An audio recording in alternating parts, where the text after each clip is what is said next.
Hi everyone, my name's Tom Jensen. I'm going to be giving a talk on microtones today. So what are microtones?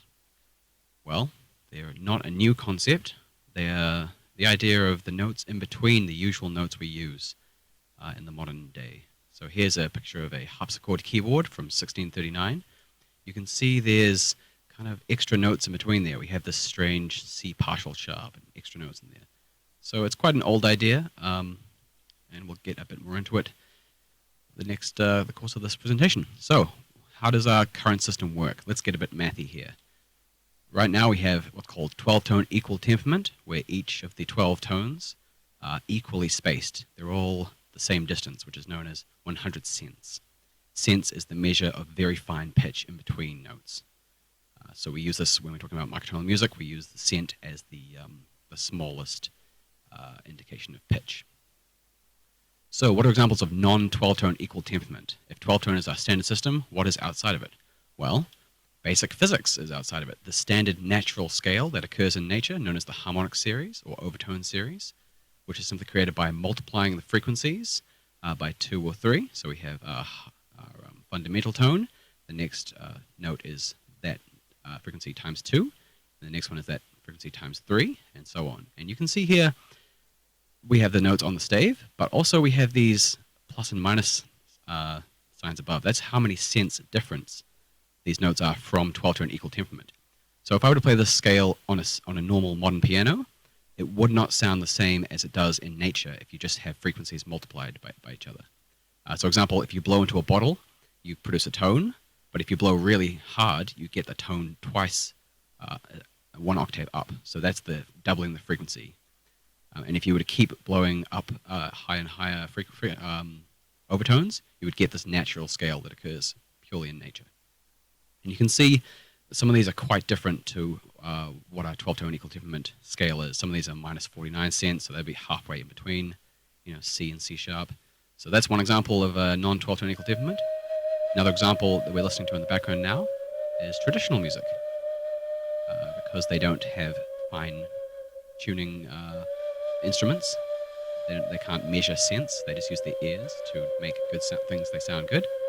Things like tangaporo, which we're listening to now, a kawawai, which is a small bone tube which has little finger holes, and you put your finger in the end as well to change the pitch. Things like gamelan, which has regional tunings. Indian classical music is divided into much more or many more stages within 12. They sometimes have like 31 or 20 different notes in between an octave.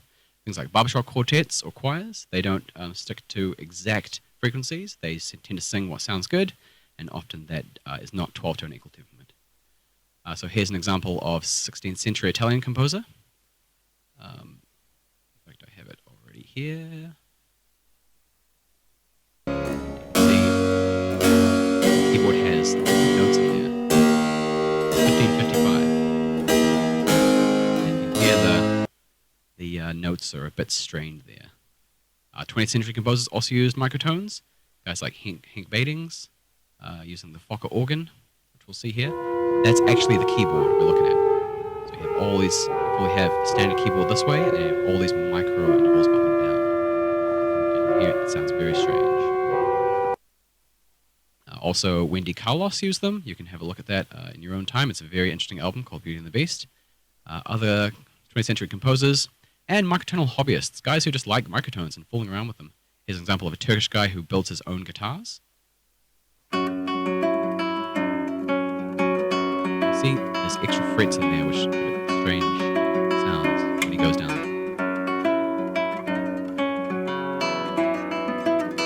Yeah. See, they're just a little bit flatter than usual. Okay, so why would you use microtones?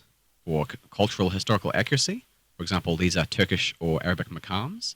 You can see they have slight alterations. Like this one here, the pitch is raised by 3/4 of a tone. And you have all these different scales you can use. This is quite common in Arabic music and in Turkish music. You might use microtones for flavor or effect, make your melody a bit stand out. For purity, so there's no beats when the interference patterns are caused between two notes which aren't quite in tune. You can look into this there's an interesting video on the beats when different like incorrect frequencies are together. This is a pure.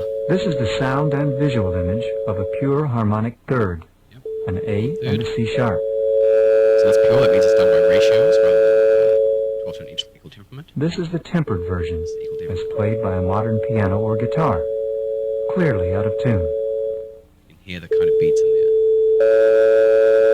Restless nature of it. So that's the trade-off you make when you have all the notes equally spaced. So you can go to any key. You then trade off with your exact harmonies there. And you might also use microtones for fun because they're fun.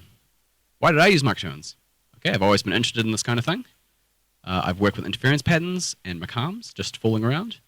And I was working on a game soundtrack at the time, which was a mod for an old-school game called Doom. So it's a total conversion, Norse-themed, so kind of Viking-themed, retro-looking, and aimed at original Doom. So that means MIDI only.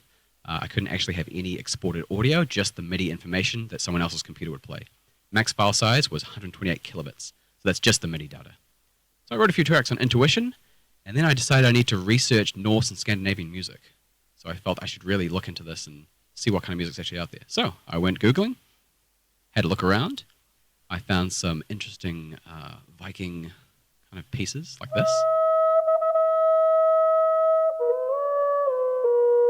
This is a bukke horn, which is a natural horn made from a goat's horn. And the other one I found was this one, which you can really hear the strange nature. You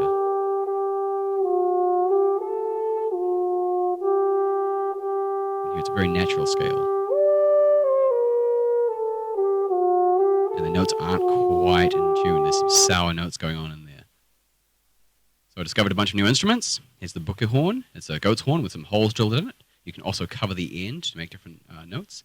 Toggle harper, you can see he's touching the strings there, which makes an interesting, you can kind of bend them up as you touch, and there's no specific frets or anything. So what's up with this Viking music? And what's going on here? The scales don't quite sound right, and that's because they're microtonal. So how do you do microtones and Fruity Loops only using MIDI? Well, MIDI doesn't accept fine pitch changes on the notes themselves, but you can change the channel fine pitch data, which means retuning the whole channel. So I had to make a decision about how these microtones, how am I going to use them? And I decided on a macam approach to retune some of the notes to make a different scale. So here's my Viking macam. You can see I've flattened this A by 25 cents, and I've sharpened this D by 25 cents. My scale's still like a normal 8-note scale. It's just I've retuned some of the notes to make it a bit more interesting and unusual. Okay, let's have a look at everyone's favorite DAW, or DAW, FL Studio. So here's my my bukke horn MIDI track. And you can see, here's the main melody.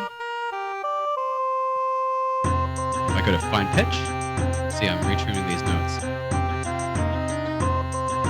Sharp, sharp. So if I were to play the melody in 12-tone equal temperament, it would sound like this.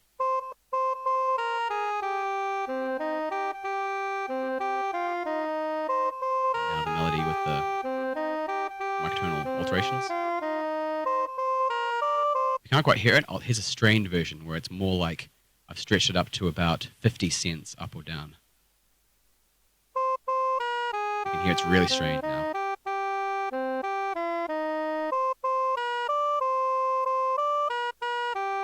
Anyway, so that's how I managed to do it in FL Studio. Just using the note fine pitch and retuning it as I go, and then resetting to 0 cents. And FL can tune up to gradations of 1 cent. So I actually have an example you can see here. Here's going up by 10 cents. Here's going up by 5 cents. And 1 cent. You can hardly hear the change.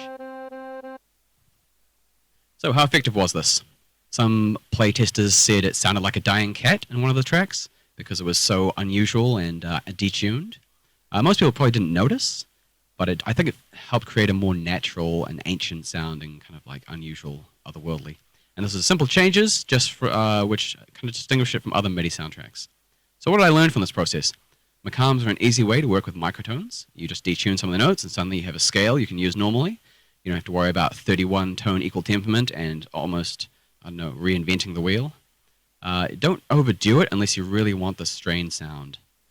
Microtonal theory goes very deep. It's pretty intense. You can get into a lot of depth of different things going on there. I don't understand it all. I have a very surface level knowledge, so if you want to get into like generators and all sorts of weird stuff, there's lots out there, so just go for it.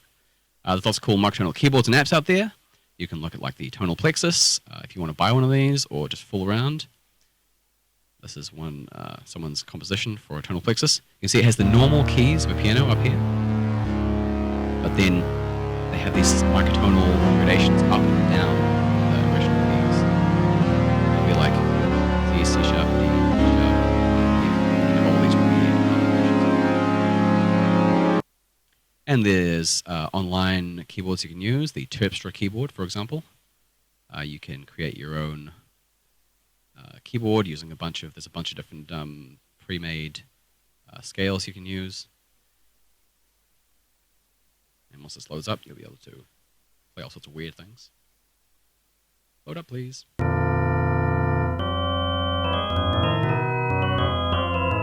can play all sorts of weird stuff. And so, yeah, that's pretty much it. I hope you all enjoyed.